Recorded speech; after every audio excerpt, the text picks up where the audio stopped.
Hi guys, and today I'm at a Ford GoElectric event here in Rushdown Lake Shopping Centre, I think it is.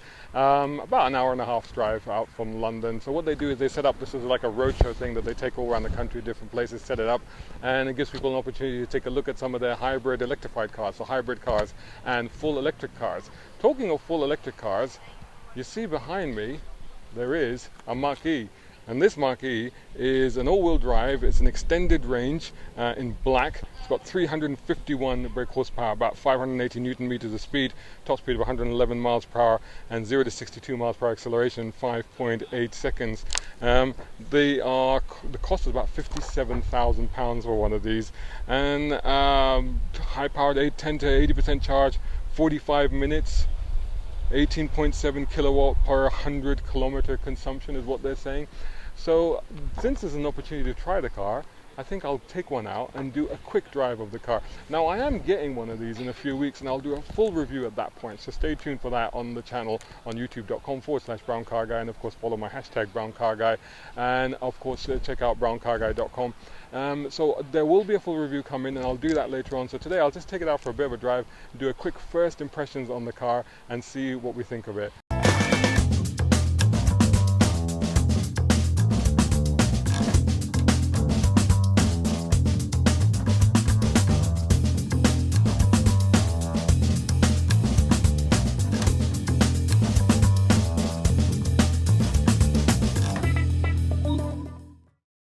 So there you go, this is of course, this one is in black, absolute black they call this, Mustang Mach-E, £57,000. It is, it's called a Mustang, but it is of course a family SUV, although, you know, the rear lights and the sort of, some of the lines are, if you can see there, they're very Mustang-like, aren't they? So of course you've got the iconic pony logo on the back of the car, and there you got the three tail lights there, and if I zoom back you can see a little bit more of the car, so you can see that there's a little bit of a line there for the Mustang. So what's it like in the back? So it has touch buttons, check this out. That's how it opens. That's the rear of the car. Looks quite spacious and comfortable, quite nicely trimmed out. Found the button is underneath there. Oh, quite big indeed. And what's under here? Oh, quite a decent sized compartment. No spare wheel of course, but tire repair kit and stuff like that, and the floor is adjustable so you can raise the level if you like. Split folding rear seats, as you can see, and this thing does of course have a button which I press and that will go down. A touch button again, and a little kind of grab handle thing here. This is how you open it, so you pull it like that and that's where you get in. And look at the screen, is starting to light up already. You can see Mustang logos everywhere. Check it out, wowzers. So that's quite interesting. Look at the size of that screen. You know, quite a bit of storage space down here because there's not a lot else in terms of control. There's some USBs and stuff. That's your drive system. Over here you have a compartment with more power supplies inside. So plenty of power in this thing, as you would imagine. Zoom back out again. And this thing, it looks quite Spartan. This is material. This is a carbon effect over here. This is leather. This is material again. So it's quite an interesting combination of materials. Starter button, foot on the brake, and we are now on. Check it out. Vehicle is on. It actually tells you that. That's quite useful. Look at the size of that. That is like a big tablet. Okay, so let's take it for a drive. Okay, so here we go. This is literally my first time driving this car. So I guess put it into drive. I guess the handbrake will come off. Steering, the seat and everything is actually set for me already, I think, pretty much. Not a problem. Mirrors, everything okay. Can this be moved? Oh yeah, okay. Reach and rake, that's pretty good. It's a very small thing there. So presumably, yeah, here we go. And off we are moving. And let's just open the window here until I figure out how the climate control and everything works. Well, that is just weird. I mean, no, I've just started up and moved off in a Mustang, right? No rumble, no roar, no nothing like that. Just silent, literally. Doesn't even make the wee noise. It's just kind of, it's just moved off. It's just rolled off. Very, very quiet. there's a slight humming in the back. It's in the back? No, it's from the front. I think slight humming coming from the front. That's about it. But otherwise, eerily quiet, and especially considering this is a Mustang. My goodness, this thing. So it's got 83% range. It's showing 240. At 83%, it's showing 241 miles of range. It's a very simple. It's unusual, and it's a white-colored digital instrument, like it's an LED or LCD display, really. So it's all white. Shows the car. And shows the speed on the right side, shows the range on the left, and you've got this massive screen here. All of these systems on there. Oh, I've got climate control and stuff down here. I think it's got heated steering and all that. Although the temperature's picked up now. It was cold earlier, but it's fine now. It feels, I mean, I'm sitting quite high up. I'm sitting quite tall. There's no doubt about that. The ride is very firm, but settled.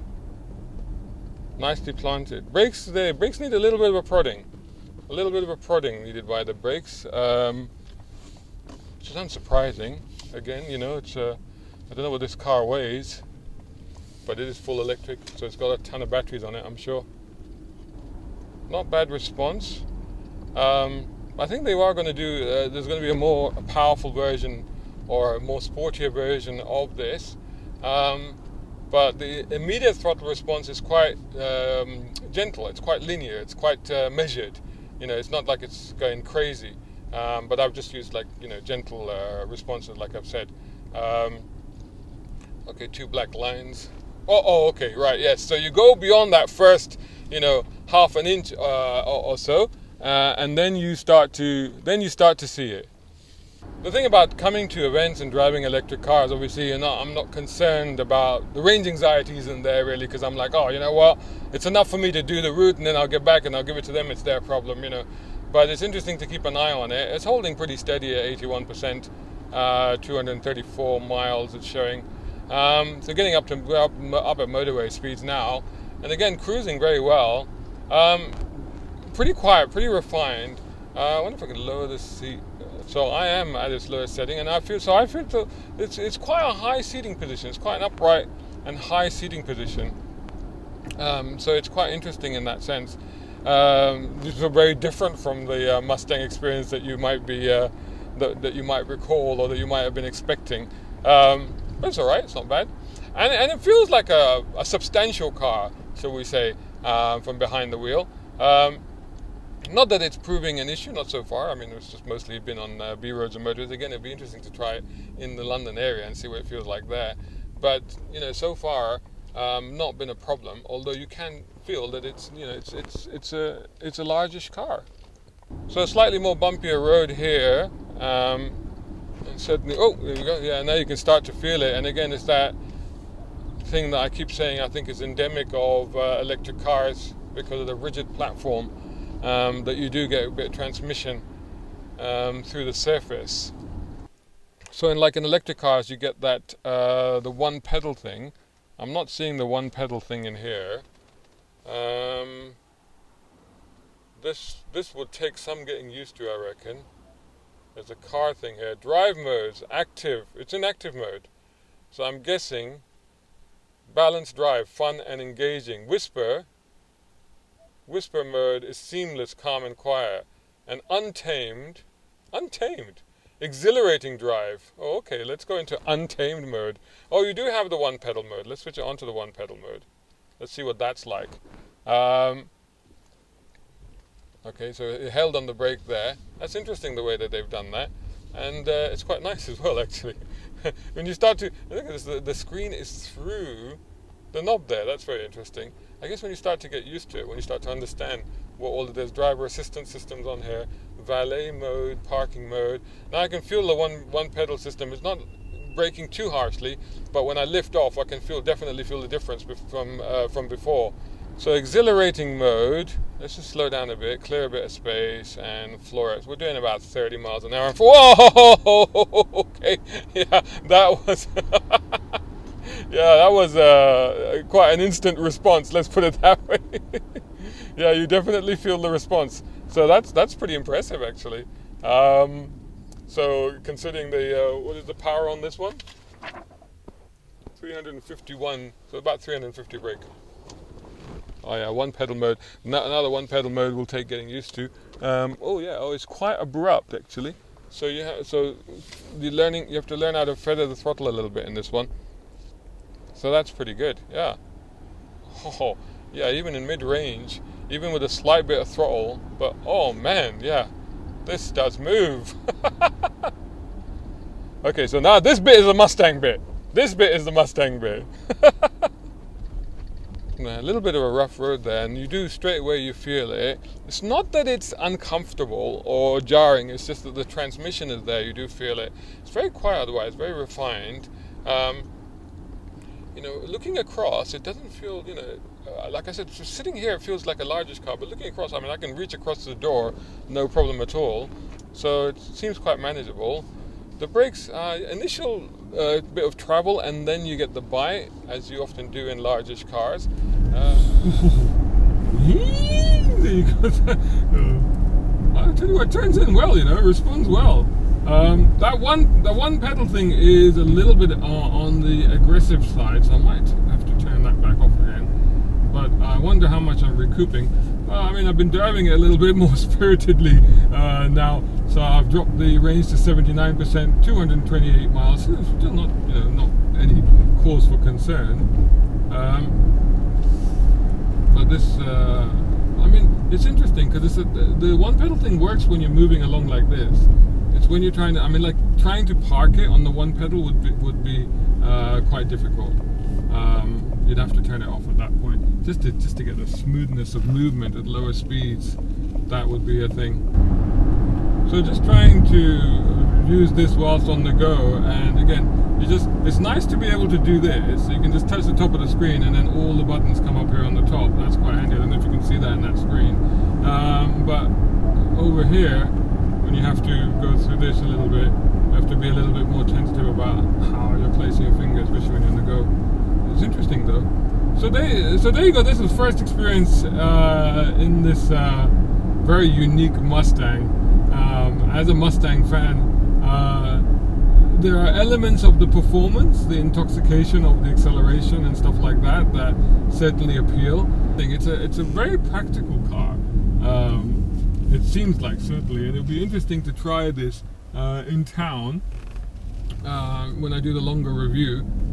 So overall though, very interesting, very smooth, very refined is one of the main takeaways from this. The speed, the acceleration, actually quite easy to drive. Obviously it only comes with an automatic. So very personable,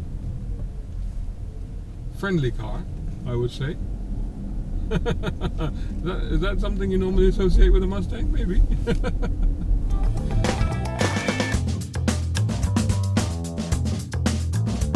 So I've managed to grab the rear-wheel drive extended range Mach-E now. This is 294 horsepower, 430 newton meters of torque, about 0 to 60, 62 miles per hour in 7 seconds. So there or thereabouts the same. So I was just keen to try it compared to the all-wheel drive car to see if it feels much different. So far, I've only done a few feet or so, a few meters, a few yards, half a kilometer or half a mile if you like. So far it feels pretty much the same. You could argue that perhaps it feels a little bit lighter. Perhaps there is a sense of lightness in it a little bit. But I'm pushing it. I'm pushing that argument a little bit. I'll put it back onto one pedal mode. I've got it in whisper mode at the moment, and now we'll switch I'm just going into untamed when I go right into this bit here. So let's switch it over now to untamed, and as before, okay, it doesn't give you the explanation like it did before because you're moving, but it still gives you a message. So exhilarated driving, but when you're moving it doesn't tell you that, but it still gives you a message to tell you that it won't give you the message. That's kind of weird. So you're not capable of seeing the message that we've got for you, but we'll give you a message to tell you that you're not capable of seeing the message. There we go. Okay, here we go. Yeah, it just seems a little bit more spirited on there. Now, the other button that I've realized, it was probably there before, I didn't really discover it or didn't notice it, underneath the one pedal drive thing, which feels the same on this car, is a propulsion sound button. Alrighty! Oh, that's interesting. Oh, I like that. That sounds like an engine, like a deep thrum of an engine. I don't know if you can hear that, but that's really, I'm glad I tried this car because I didn't discover that before. But it's not there at lower speeds, you don't really hear it. It sounds pretty much the same. Like even now, just cruising along, it sounds the same, sounds like an electric car, same thing. But it's when you punch the throttle pedal that you start to feel it. But that's nice. I mean, that actually sounds really quite good. Just that sound, the augmented sound that they've given it. It's not real sound, of course, not real engine, but it's probably coming through the speakers. But that sounds rather good, actually. It's a shame that it's only there when you, I don't know. I mean, I can't equate it to revs. I was going to say when you get above a certain revs, but you can't really equate it to revs. But when you start to put your foot down, that's when you get it, basically. You can still hear the sort of whine, but also, like I just noticed a little bit, like the front of the vehicle, it does that muscle car thing where it kind of moves. It kind of moves, and it's sort of veering off to the, so it's like there's kind of like a torque steer effect where the front lifts and kind of moves to the right a little bit. Yeah, so it definitely does that. That's very, very interesting. That's kind of old school, that, isn't it? That's old school, but I like it. People might find that a bit disconcerting, but I quite like that. Yeah, holds on very well at the front, no problem at all. Yeah, oh, under speed, no issues at all. Very nice. Actually quite entertaining once it gets going. 64% charge this one is showing, range of 211 miles. I mean, that's not really bad. It's not bad at all, actually. Not too bad at all. You'd have less range anxiety if you had a decent mileage available to you. So there you go, there's a quick drive of the Mach-E. Just wanted to get some experience. Like I said, full review of the car coming soon once I get the car. For a few days I'll do a proper review of it. Stand by for that. So this was just a quick first impression of what it's like to drive the car. So quite interesting. So far, very interesting. Thumbs up, you know, it's as electric cars go. This one has definitely got my interest piqued. And yeah, quite keen to experience it some more and find out more about it, particularly driving it around town. That will be quite interesting. Oh, that one pedal thing, I wish I'd turned it off. It's not great for low speed maneuvers. Anyway, there you go. Hope you enjoyed the video. Catch you in the next one. Hope you enjoyed that video. If you did, make sure you hit that like button. And you know what? Leave a comment and share it if you can. And of course, you're subscribing, right? To youtube.com/browncarguy. Of course, also to browncarguy.com. And follow me on Facebook, Instagram, Twitter, and even on TikTok. Just search for my hashtag. It is hashtag browncarguy. And you know what? If you enjoy my content, you can sponsor it as well. And you can do that at patreon.com/browncarguy.